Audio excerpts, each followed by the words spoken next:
Hello and welcome to my presentation in microcontrollers versus PLCs versus computers. And in this session, we're going to look at how control devices vary between each other and why you would choose one over the other. First, I think we should discuss where technology has led us over the last 50 years. So 50 years ago, we had computers the size of cars that weighed a ton, cost $3.5 million each, whereas nowadays we have a computer that fits in our pocket that's hundreds of millions of times more powerful than this, that costs a few £100. Um, I would also like to mention what exactly is a microcontroller, what is a PLC, what is a computer. A microcontroller is defined as an entire computer on a singular chip, whereas a computer would have an integrated circuit for a CPU, an integrated circuit for RAM, integrated circuit for ROM, and all of the external electronics required for it to operate, plus the peripherals for like a display, a keyboard, a touchpad mouse, etc. PLC is a modifiable industrial controller for operating industrial automation, like for manufacturing a car, for instance. I want to look very far into microcontrollers as I feel like they kind of have the edge over the other two control devices, not because it performs better, but just out of sheer efficiency for what it can do. For a size and cost of a microcontroller, its performance levels are off the charts.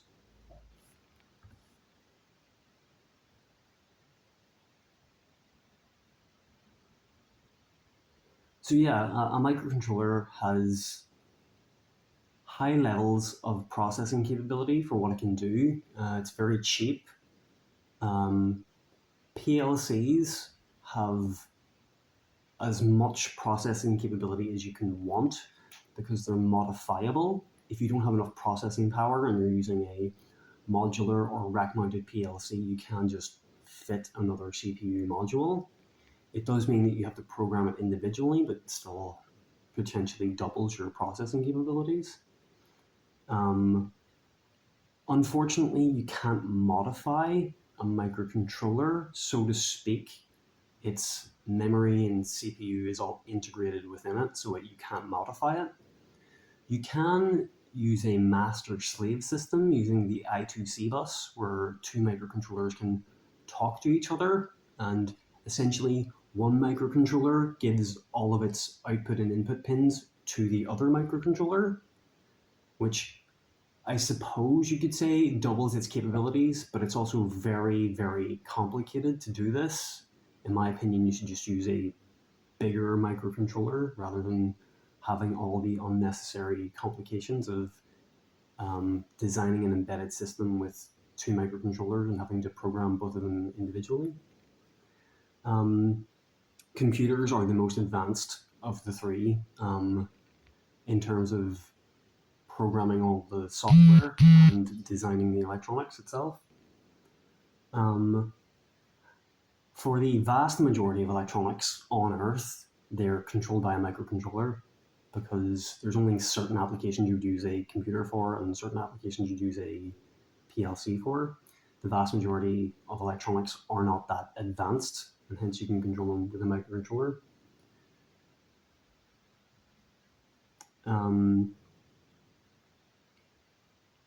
Just because one is cheaper, microcontrollers, doesn't necessarily mean you would use them for everything, because even though the controller itself is cheaper, the person who designs the system or device with the microcontroller will be on a higher salary than the person who designs a device or system with a PLC.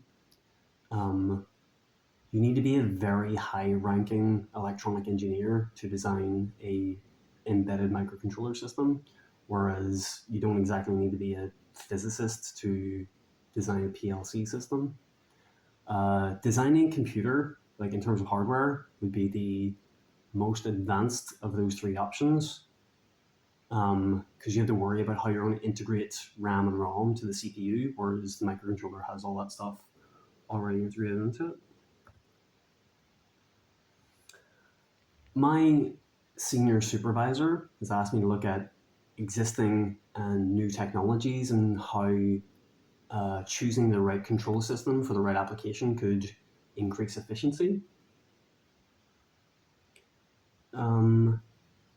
The processing capabilities for each microcontroller does vary. Of course, computers have a powerhouse of processing capabilities.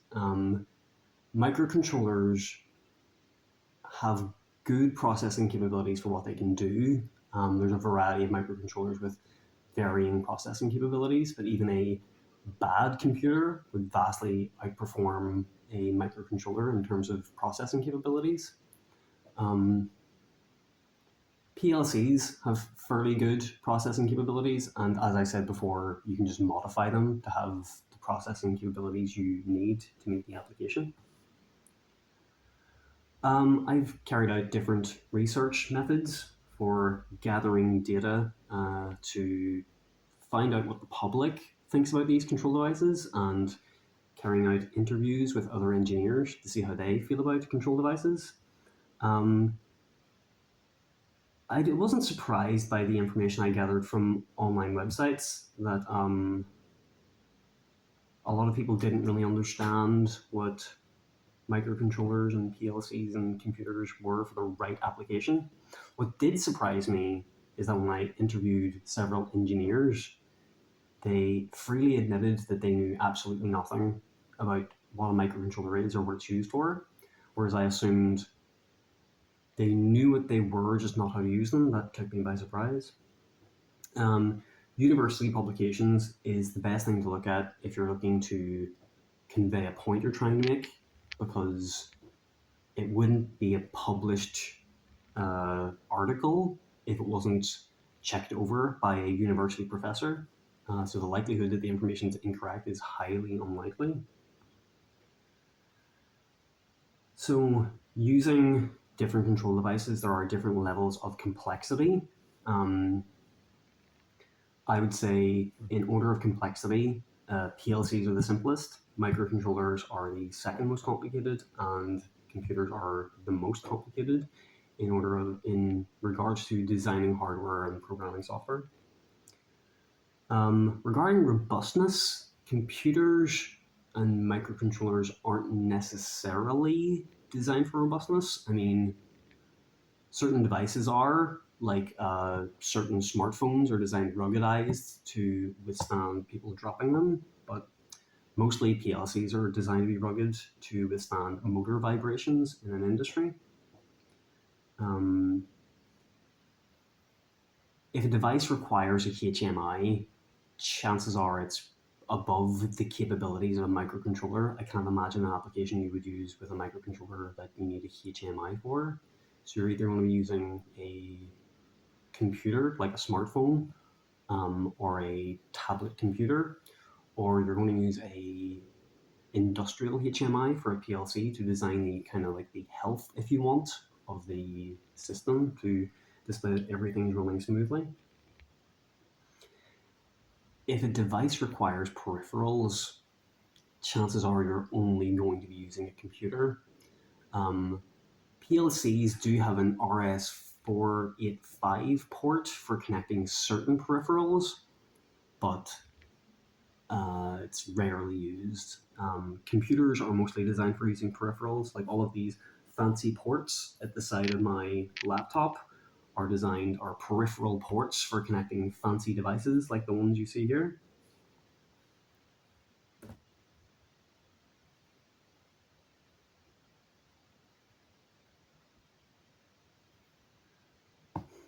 My research outcome was interesting, to say the least. I just naturally assumed that 95+% of devices would be better off controlled with a microcontroller, but this, of course, is not true. It's heavily dependent on the situation and the application. Just because you can design a device with a microcontroller doesn't mean it's the right thing to do. because, as I said, you'll need an advanced engineer to program and design it, so they're going to be in a higher salary. And if anything goes wrong, you'll have to rehire them to fix it, as opposed to using a PLC programmer who would have a much lower salary. So yeah, as I've mentioned before, if your control device is in an industry, chances are you're going to be using a PLC because you need to withstand vibration, so it needs to be ruggedized, and it's going to need to be actively modified, which means you'll basically have a full-time programmer employed. So it's cheaper to have a PLC programmer than an electronics programmer. Some electronic devices you can design without a control device at all, like an electric can opener. Whenever you close the switch, you're just closing the loop that connects the power supply to the motor. But all moderately advanced electronics like TV remote will be controlled with a microcontroller, which accounts for the vast majority of electronic devices. Uh, Computers are really only used for devices that require a tremendous amount of processing capabilities. For like sending videos, for instance, smartphones, tablets, laptops, televisions, VR headsets, and so on.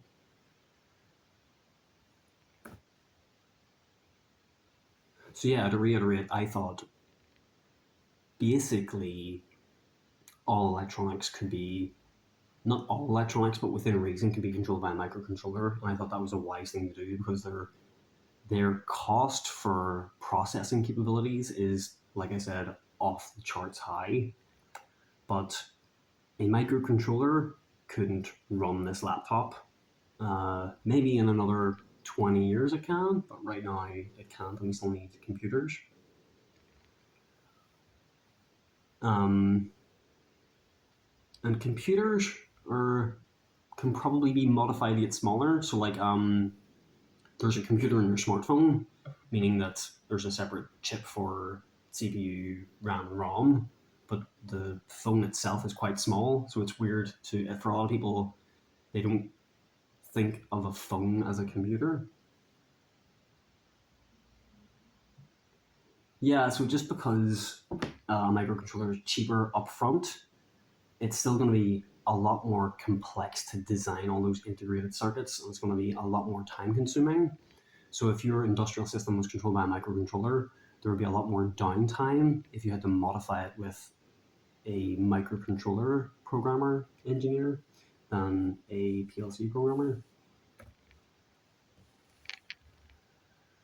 So the benefits of my research is that I can look at all of the control devices and not base my decision entirely upon what's the cheapest, most efficient option. Um, because, like for industrial applications, the cost of the control device itself is nothing compared to the cost of the things it's controlling. So, cost isn't really an issue when it comes to industrial control devices. But regarding consumer electronics, cost is of the utmost importance. Consumers want the best deal for their electronics. Complexity is another issue as well.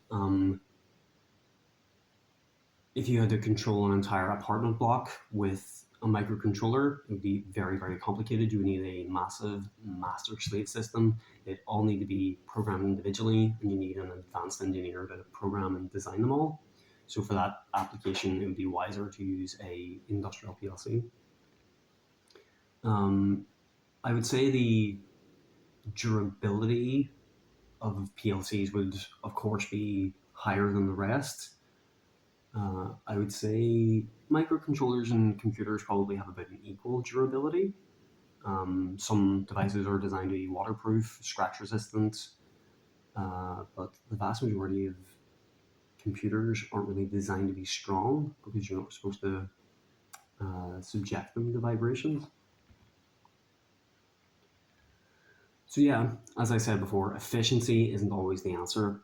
By efficiency, I mean the cost of the system itself. So just because you design a system with a microcontroller and it's cheaper versus a computer PLC counterpart doesn't mean it's the right thing for the situation. because, as I said before, it'll be more expensive, more time consuming to design and configure, and way more complicated regarding all of the wiring. And yeah, to repeat, a master slave system regarding the actual like physical hardware as to how it's designed is incredibly complex, even for an advanced engineer. Okay, so the pros and cons of PLCs, microcontrollers, and computers. Let's start with PLCs. PLCs are incredibly robust. They're modifiable. They can include specialty modules for controlling ultra complex electronic devices like robotic arms, for instance. Um, they're, of course, ruggedized to withstand vibrations. They're very, very simple to use. You don't have to be an expert. Basically, anybody who can commit like 6 months of their time can become a PLC programmer using Ladder. They're, of course, extremely expensive upfront. You can be paying £10,000 for a state of the art PLC, but like I said, this is nothing compared to the hundreds of thousands, if not millions of pounds of machinery you're going to be controlling. Computers have the highest processing capabilities. They facilitate fancy devices for like peripherals, mouses, keyboards, uh, fancy joysticks. They're fairly expensive, but with advancing electronics, you can get computers pretty cheap. They're not used for everything. It would be stupid to put a computer into a hairdryer, as it would be vastly unutilized. So they're only used in the most advanced applications. Microcontrollers, extremely cheap. You can literally get one for a few pounds. Very powerful given their size and cost. Um, they're not overly difficult to use, but they are a lot more difficult than a PLC because most PLC programmers don't like programming using text. But in my opinion, it's not that bad because C, the language used for programming microcontrollers, is considered the easiest of all of the text-based programming languages. Microcontrollers are, of course, incredibly diverse. They come in all different shapes and sizes and capabilities, so you can use them in a lot of applications. They are, however, quite fragile and break easily. So, in order to decide what control device you're going to be using, there are some things you need to ask yourself. Does this device require fancy peripherals, as I discussed before? If yes, chances are you're going to be using a computer. Does it require HMI, which means you'll either need to use a PLC or a computer? If it needs a keyboard, chances are you're going to be using a computer. And of course, if it's going to be ruggedized, it's more than likely going to be a PLC. However, if you're designing a computer from scratch, you could design it to be ruggedized during the design phase. Otherwise, you will be using a PLC. Any questions?